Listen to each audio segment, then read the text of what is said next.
Most people believe credit cards are a sign of success, a small piece of plastic that lets you buy what you want, when you want, without feeling any pain. But what if I told you that this same card, the one sitting quietly in your wallet, is slowly stealing your financial freedom without you even noticing? Not overnight, not in a dramatic crash, but silently, month after month.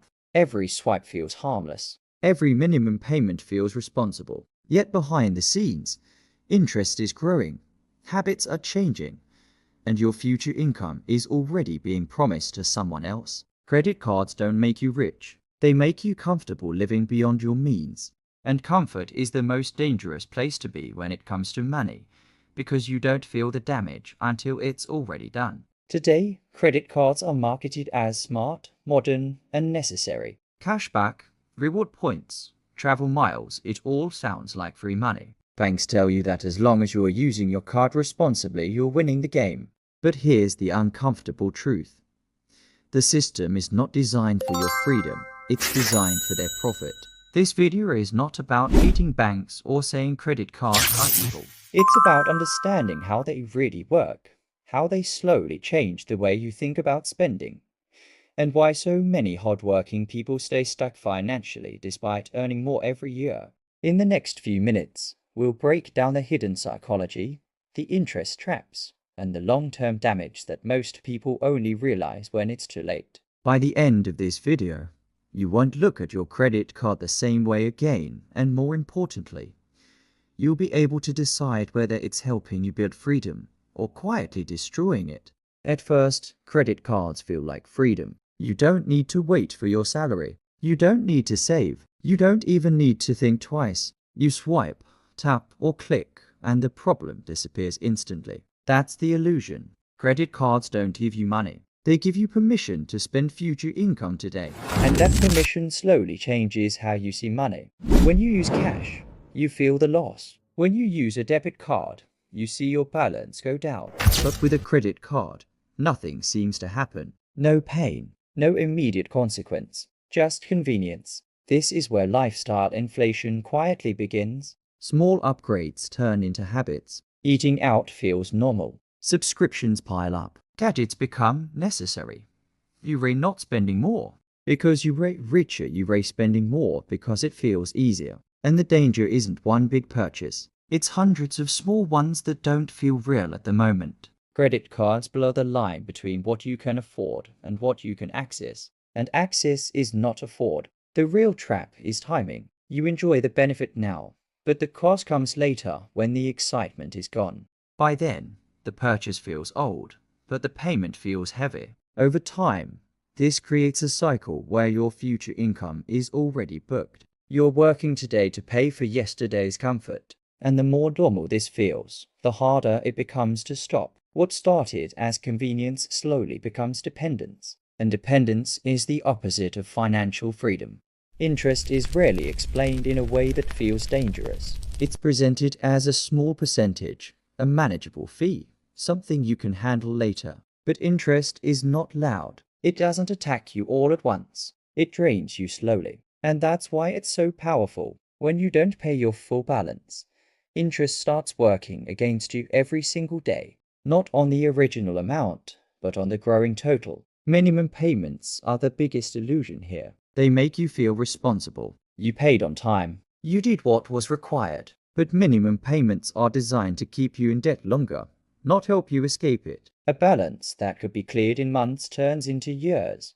And during those years, you're paying far more than the original price without realizing it. The real damage isn't just the money lost to interest. It's the opportunity cost. Every rupee, dollar, or pound you send to interest is money that can't be invested, saved, or used to build something better. While compound interest could have worked for you, it's now working against you. Quietly, relentlessly. Banks understand human behavior very well. They know most people won't read the fine print. They know emergencies happen. They know discipline fades. And they profit from that knowledge. Interest is the rent you pay for money you already spent. And once you fall into this system, climbing out requires far more effort than getting in. This is how debt becomes sticky and freedom becomes expensive. Credit cards don't just target your wallet, they target your brain. Rewards, cashback, points, and miles are not gifts. They are incentives designed to increase spending. You're encouraged to buy more so you can earn something back. But the math is simple. You can't save money by spending money. Most people spend far more chasing rewards than they ever receive. There's also the dopamine effect. Swiping a card feels good. It feels smooth, instant, and modern. There's no pause, no friction, no moment to reconsider. That moment of friction is where discipline lives. Credit cards remove it. Over time, your brain associates spending with pleasure, not responsibility. And once that habit is formed, it's hard to break.